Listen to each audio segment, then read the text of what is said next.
Hey YouTube, Untamed here. So behind me I have a brand new 2024 Ford Expedition Limited. This one happens to have the Stealth Appearance package on it. I'm excited to highlight the exterior, interior with you guys, give you my top 3 likes, my top 3 dislikes, and we'll wrap up with what does the projected resale look like for this particular Expedition here. And forgive me in advance, it's pretty windy out today. Hopefully it doesn't pick up too much on the microphone. I want to give a quick shout out to Ken Ford here in Cheyenne, Wyoming for allowing me the opportunity to take this home, get behind the wheel, and give you guys a really good snapshot of what it's like to live with this Expedition here. So stick with me.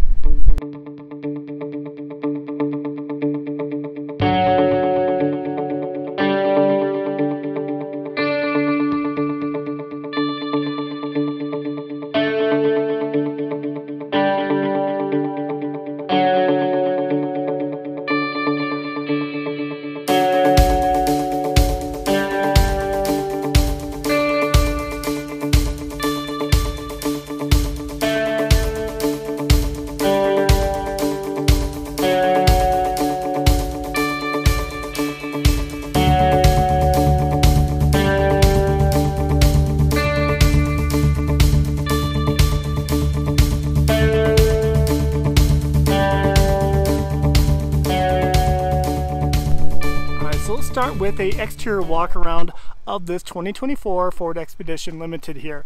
With it having the Stealth Appearance package, we do have some pretty sleek headlights. The whole blacked out front end looks pretty awesome on it. So that really is like my favorite part of this particular Expedition here. Of course, blacked out lettering for the Expedition up on the hood. And this star metallic tri-coat paint really does look incredible. I'm trying to see if the camera will actually pick it up for you. But you can kind of see it there. It really does look pretty impressive. So I'm a fan of this paint, even though it does cost an additional $1,000 to get it, but it definitely looks sleek. Kind of pan out there to the corner shot. We do have some blacked out 22-inch wheels on the Expedition here with that machine finish around the perimeter. The tire size, they are 285/45 22s. These are some Grabber HTS tires. Let's peek at the window sticker, then we'll finish our walk around. Let's see what we're working with. So just under $84,000. That is a lot of money, ladies and gentlemen, but unfortunately with inflation and everything, all the MSRP price hikes across the board, not just with Ford, that's kind of what we're looking at now. We're looking at over 70 grand for this full-size SUV segment nowadays. This one happens to be, of course, the Limited with that Stealth package, so it's upped a little bit. As you can see, that base MSRP is just over $71,000, right? And now we get to work with figures like that, which is a little bit better. Previously, this particular platform, the Expedition, had a 5.4 liter V8. And it changed back in 2015. So underneath the hood, we have a 3.5 liter twin turbo EcoBoost motor. So this is a very familiar engine that we find across Ford nowadays, right? We find it in the F-150, even the Raptor has a variant of this, right? And Ford has gotten pretty good at making this engine. They've worked out a lot of the kinks at this point, and I would say dang near perfected it. So when it comes to the actual powertrain, I think this actually does offer a good level of peace of mind at this point in time. So the standard version of the EcoBoost here will have 380 horsepower and 470 foot-pounds of torque. The Limited in particular has a higher output of it, and it brings it up to 400 horsepower and 480 foot-pounds of torque. Definitely impressive figures coming from a 6-cylinder at this point. Let's finish a walk around here. Can give you an idea of those body lines.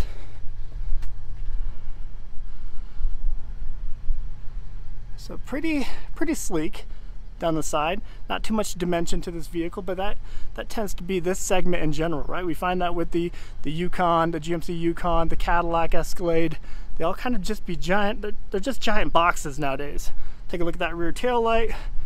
Pretty simplistic. A little bit darkened here on the outside of it. And more of that Stealth trim, that black trim line across the back with that black Expedition written out. Blacked out lettering for Limited down below. Driver's side gas cap. No, it's a sleek looking ride. And this one is available still at Ken Ford if anybody is interested. So we do have this. I'm never a fan of this particular package here, but I do applaud Ken Gar for at least, you know, making it very clear, abundantly clear, that it's an optional package. You're not pushing it on people. So I appreciate that nonetheless. So getting a good idea of that metallic finish. Look at that. It just looks incredible. I do love that paint. So let's go ahead and hop inside. We do have, you know, the electric running boards that pop out. One thing I just noticed, I didn't even actually open the door yet. I just put my hand in the handle and it actually popped out. We'll see if it, I mean, I think it might have been, yeah, there it goes. Interesting. That's not normally the case. Normally it waits for you to open. All right, so one thing that really struck me, obviously I've already driven this a little bit, one thing that struck me was just how comfortable these seats are. These are among the most comfortable seats I've ever sat in. Definitely impressed by this. So I mean, you can't tell, but I mean, maybe you can easily squeeze it. I'm barely trying, which that's good and bad, right? But it is super, super plush. I love that. Give you an idea, we got that red stitching all throughout the interior here for the Limited. Is your steering wheel, which is, you know, if you're familiar with Ford at large, you're going to be familiar with the steering wheel and navigating all the buttons there. Full digital display there for your gauge display, and this huge 15.5-inch infotainment screen is gargantuan. And honestly, when I first got in it, I don't know, I was a little turned off by it, but as I started tinkering with it a little bit, it is very easy to navigate. It's not too complex. It's very intuitive. I actually like it. And it doesn't protrude too much, right? I mean, it's never really a good look when it protrudes upward like a giant iPad. So that's not too bad though, in my opinion. So only just a couple inches above, not too bad. Your Bang & Olufsen sound system, which sounds phenomenal in this. They put together a great sounding speaker system here. Look at this little Easter egg here. Check that out. All right, give you an idea what it's like behind the driver's seat here. Don't want to ruin it too much with the sun here. All right, so this right here, this finish, I don't know, at first I thought it was kind of, I don't know, I thought it was a little chintzy at first, but when like different light hits it, it actually shines in between the cracks and the crevices of it, and actually does look kind of like a flaky carbon fiber to some degree, which I kind of like that. Couple cup holders there, more of that material up here for the Limited. Your wireless Qi charging tray for your phone, and a couple charging ports there. But your volume knob, I do appreciate Ford offering this right here, and of course your power button right there, but pretty easy to use. I appreciate that. You know, if you have gloves on, you can still adjust the volume just fine. Show you over here, more of that material over on the glove box. Glove box there, your standard, and you got a 12-volt charger over here. There's a little hidden glove box up top, so you got double the action over here. Do have a pano sunroof in this one, which is nice. So I have, you guys know if you follow my channel, I have 4 kiddos. So this is an ideal setup for us. However, this particular one is not the max. We would opt for the max if it were us buying it. But for if you have 2 or 3 kiddos, this is going to be perfect for you, I think. Let's pop back there. Give you an idea what that looks like here in a second. A giant center console here. This, you know, I don't love this. I don't love the rotary dial for your gear selection. I never have been a big fan of that. I do appreciate, you know, actually having a gear selection is what I prefer anyway. There's your drive modes adjustments for your for high, for low, downhill assist control, parking sensors. Again, there's not too much. It's not too busy, which I appreciate. And this material here, unlike, you know, piano gloss black, isn't going to have a bunch of smudge marks on it and fingerprints all over it, which I appreciate. More of that material even over here. Let's pop in the back. So obviously I noted it up front, but you do have the smart key system out back as well, which is nice. Oftentimes it's only on your driver and passenger. Something to note. They carry the nice trim pieces and leather work and stitching into the back doors. Sometimes they cheap out back here.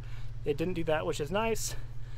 A little bit, yeah, barely more firm than that front seat there, at least the side bolstering, but overall the same feel. Plenty of room as you step in here. Obviously you can adjust the seat plenty. Here's your climate controls and fan controls back here to include your charging ports. Obviously captain's chairs in this one with your full third row out back. I'll give you an idea of what I look like in here. I am 5'9". So just fine in that regard. And look at these wee little legs. Got a ton of space right here, which is great. So plenty of room, and I can even slide forward plenty if I needed to. Let's look at that. Let's look at this third row. Let's see what we're working with back here.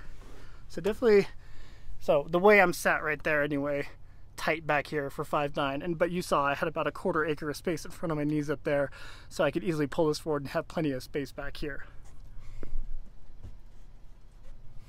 A little bit less headroom, as you see, but this would be the issue for us anyway, having a larger family and plenty of cargo that we're always moving around.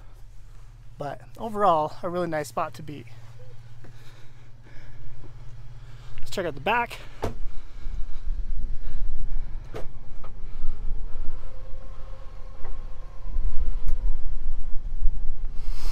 And you know, although it's kind of quick to bash that a little bit, it's actually not terrible.